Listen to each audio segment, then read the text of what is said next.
800 বছর শাসন করেছেন মুসলমানেরা। খাজা কুতুবউদ্দিন কারকি তিনি যখন দরবেশ মৃত্যুবরণ করেন, তার উত্তরসূরিকে বলে গিয়েছিলেন যে আমি মৃত্যুবরণ করলে আমার জানাজা পড়াবে সেই ব্যক্তি, যে ব্যক্তি যিনি কোনদিন আসরের সুন্নাত নামাজ কাজা করেননি, যে ব্যক্তি কোনদিন তাহাজ্জুদের নামাজ ছাড়েননি, যে ব্যক্তি কোনদিন ফজরের ফরজ নামাজ আদায় ছাড়া বিরত থাকেননি এবং বেগনা মহিলার দিকে তাকাননি। কুতুবউদ্দিন কারকি মারা গিয়েছেন, হাজার মানুষের উপস্থিত হয়েছে জানাজায়। তার শাগরেদ যখন ঘোষণা করেছেন, সবাই মাথা নিচু করে দাঁড়িয়ে আছেন। আর ওই জনতার মধ্য থেকে যুব ক্রীড়া বিভাগের সম্মানিত জেলা সভাপতি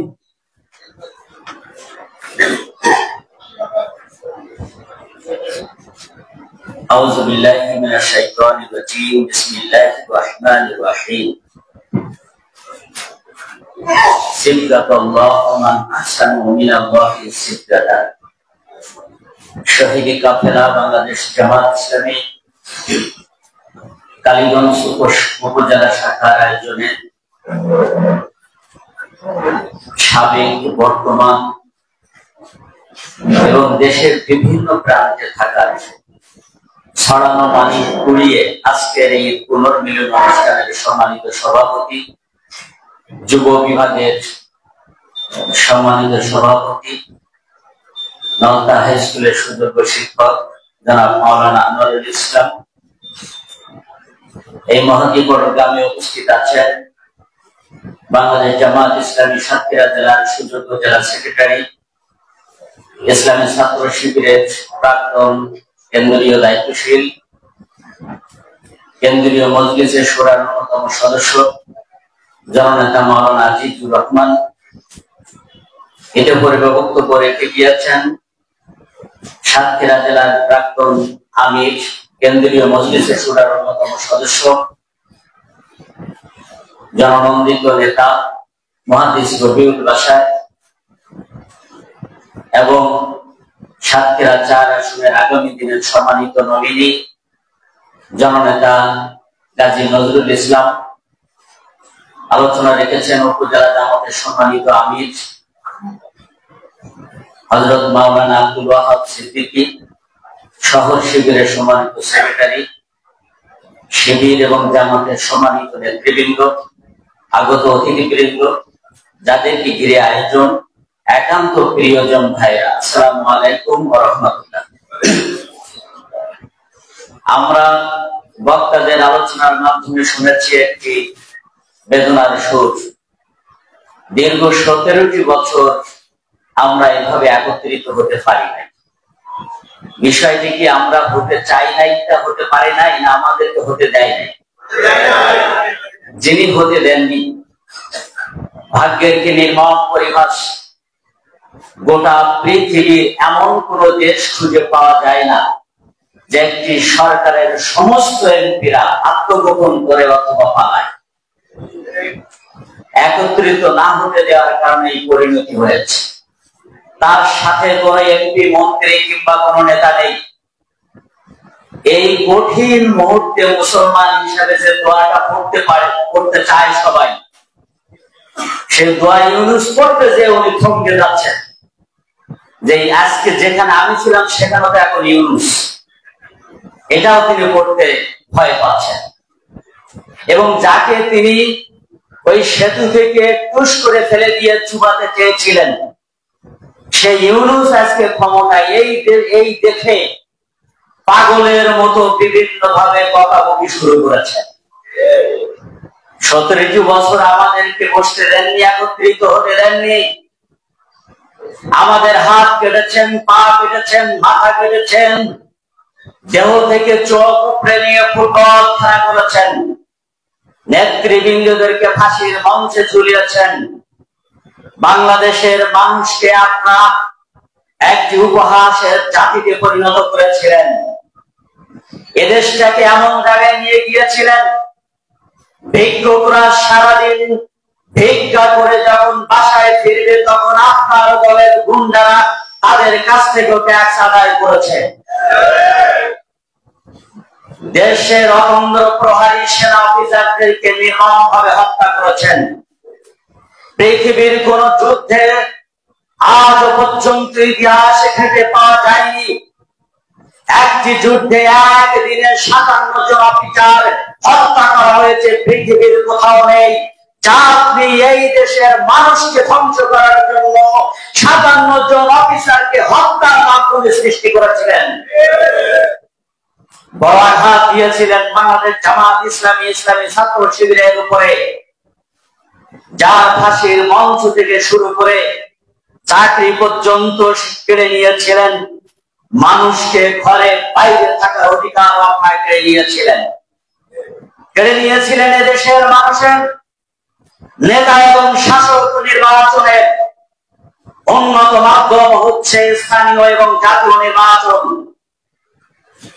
1996 সালের 12 জুন নির্বাচনে ক্ষমতা আসার পরে আওয়ামী লীগ মানুষের দাড়িতে রং লাগিয়েছিল, মাথার টুপি খুলে নিয়ে কুকুরের মাথায় পরিয়েছিল, যার কারণে 2001 সালের 1 অক্টোবর এই জাতি তাদেরকে সংসদে জবাব দিয়েছিল। আবার অনেক কান্নাকাটি করে মানুষের দৌড় গড়ে পৌঁছে যখন ব্যর্থ হয়েছে, তখন 2006 সাল পার্শ্ববর্তী বন্ধুদের মদদে 2006 সালে আমাদের দেশের মানুষদেরকে নির্মমভাবে হত্যা করে রাজপথে রোগী বৈঠা দিয়ে পিটিয়ে পিটিয়ে হত্যা করে লাশের উপরে নৃত্য করে গোটা পৃথিবীর কাছে একটি নিকৃষ্ট জাতিকে পরিণত করেছিল। তাদের দোসরদের স্থূল ষড়যন্ত্রের মাধ্যমে 2008 সালের 29শে ডিসেম্বর তারা আবার ক্ষমতায় এসে জুলুম অত্যাচার করে বুঝতে পেরেছিল এই দেশের মানুষের কাছে এই শাসক নির্বাচনের ভার যদি আবার ছেড়ে দিই তাহলে আমাদেরকে তারা নির্বাচিত করবে না, আমাদের অন্যায় অত্যাচারের তারা সমুচিত জবাব দিবে। এই জন্য 14 সালে তারা একতরফাভাবে বিনা প্রতিদ্বন্দ্বিতায় নির্বাচন নামক প্রহসন করেছিল। 18 সালে উনি বলেছিলেন, আমি বঙ্গবন্ধু শেখ মুজিবুর রহমান, আমি জাতির পিতার কন্যা, আমি একটি সুষ্ঠু এবং সুন্দর নির্বাচন দিব। জাতি বিশ্বাস করেছিল, কিন্তু দুর্ভাগ্য সেই নির্বাচন তারা সমস্ত এজেন্সির মাধ্যমে কারচুপি করে আরেকটি ঘৃণ্য ইতিহাস সৃষ্টি করেছিল।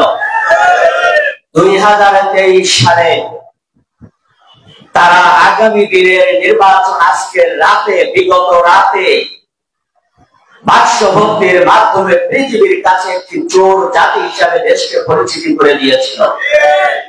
গোটা বাংলাদেশে যে জুলুম করেছে, অত্যাচার করেছে, মানুষকে শোষণ করেছে, তাদের অন্যায় অত্যাচার অভিশাপ এদেশের আকাশ বাতাস ভারী হয়ে যখন বাংলাদেশের আবহাওয়া দিতে পারছিল না, তরুণ যুবক ছেলেরা সেদিন ইয়ামিন, মুগ্ধ, আবু সাইদের মতো ছেলেরা বেরিয়ে এসে বলেছিল, বুকের ভিতরে দারুণ ঝড়, বুক পেতেছি গুলি কর।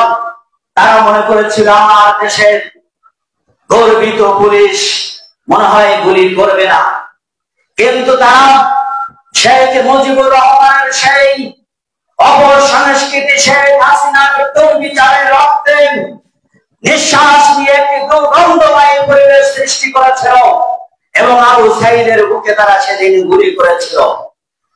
এমনি করে দেশের শাসক নির্বাচনের সকল পথ যখন বন্ধ করেছে, আবু সাইদ মুগ্ধ ইয়ামিন সহ শত শত মানুষের রক্তের বিনিময়ে দেশের জনগণ যখন রাস্তায় নেমে পড়েছিল, তখন তার তকরিবাউত 300 এমপিকে নিয়ে পলায়ন করে ব্যাগ ভর্তি করে জায়গায় চলে গিয়েছে।